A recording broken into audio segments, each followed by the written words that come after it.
erros que estavam sendo cometidos por pessoas que estavam ali em contato com aquela Assembleia de Éfeso, onde Timóteo ministrava. Então, assim, se alguém se purificar destes erros, será um vaso útil, útil ao seu possuidor, separado, preparado para toda boa obra. Se alguém a si mesmo se purificar destes erros, será um vaso útil. Então, nunca vamos colocar qualquer obra através de nós à frente da obra de Deus em nós. Porque essa inversão é letal. E só produz prejuízo na obra de Deus. É claro. Quanto da chamada obra de Deus tem sido realizada na energia da carne? Recursos Essa é uma humanos, palavra estratégias boa. humanas, métodos humanos, pragmatismo e muita coisa mais. Essa é uma palavra boa. Energia da carne. Quando eu falo murro e ponta de faca, é exatamente na energia da carne. E eu vejo muitas pessoas querendo resolver as coisas na energia da carne. Só que elas nem percebem. Elas não estão fazendo o que o Espírito Santo está mandando. Elas estão agindo na energia da casa. Elas querem julgar, elas querem, enfim, ter o seu julgamento. E aí eu quero, não quero, eu isso, eu aquilo, eu não gosto, eu quero, não atende. É tudo muito hedonista. Tudo voltado para dentro dela. E isso mostra uma falta de fé, né? Porque, na verdade, é tudo provém de Deus.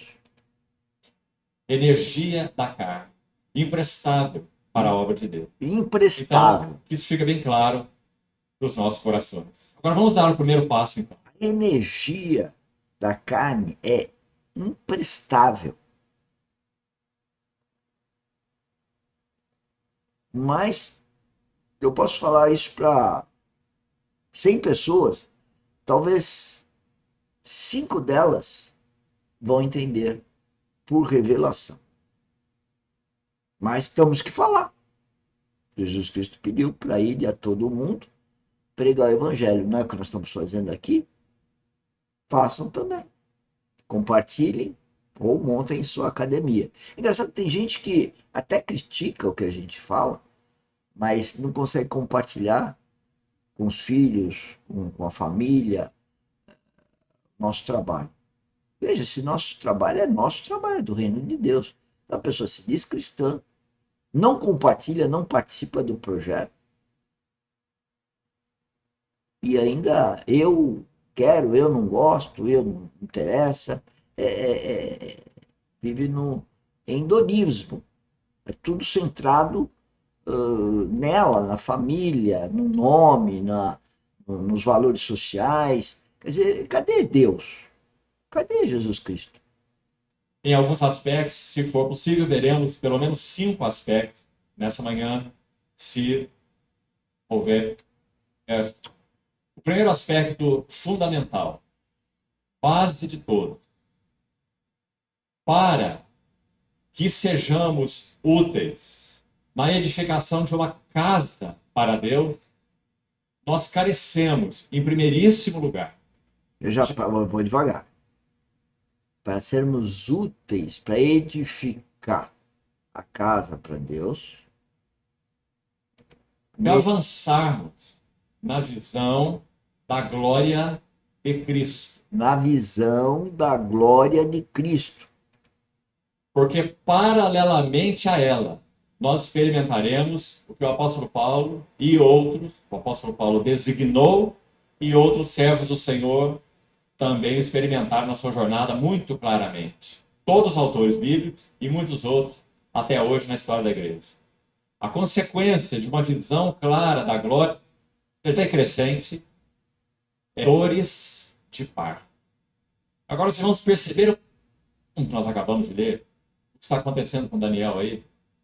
Primeira coisa, olhe de novo para esse capítulo e veja que a visão que Daniel tem às margens do rio Tigre, ela inicia no verso 6 e ela descreve vários aspectos, e ela é bastante semelhante à visão que João teve esse lado na ilha de Patmos.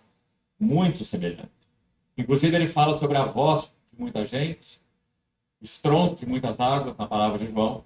Ele fala sobre esse sol que resplandecia na sua força, palavra de João. A palavra de Daniel, você vai ver a mesma coisa, o brilho do seu rosto. Ele fala sobre essas palavras que saíam da sua boca, seus olhos como essas chamas de fogo, ou essas tochas de fogo. Ou seja, duas visões. É claro, porque Pedro vai dizer assim na sua epístola, se você se lembra, 1 Pedro 1,10, que esta salvação que estava sendo pregada pelos apóstolos e profetas era uma salvação que o Espírito de Cristo, que estava nos profetas do Velho Testamento, os quais profetizaram a respeito da graça a vós outros destinada. 1 Pedro 1, 10 a 12. Então, eles indagavam, seguindo o texto lá, eles indagavam qual era a ocasião, quais eram as circunstâncias oportunas, indicadas pelo Espírito de Cristo, que neles estava, veja bem, irmão, nos profetas do Velho Testamento, o Espírito de Cristo. Então eles indagavam, eles perguntavam quais seriam as circunstâncias oportunas. E a resposta que eles obtiveram, inclusive Daniel, são todos os profetas do Velho Testamento, que estão mencionados por Pedro, é que aquilo que eles profetizavam não dizia respeito ao tempo deles mesmos, mas dizia respeito a esse Cristo, o Evangelho, que seria então anunciado pela boca dos apóstolos e profetas do Novo Testamento. Então, esse 1 Pedro, capítulo 1, dos versos 10 a 12, muito importante. Veja que interessante, né? Lá atrás se falava alguma coisa para ser revelada só no futuro. Por isso que quando alguém fala alguma coisa, filho de Deus, não quer dizer que o outro vai entender intelectualmente.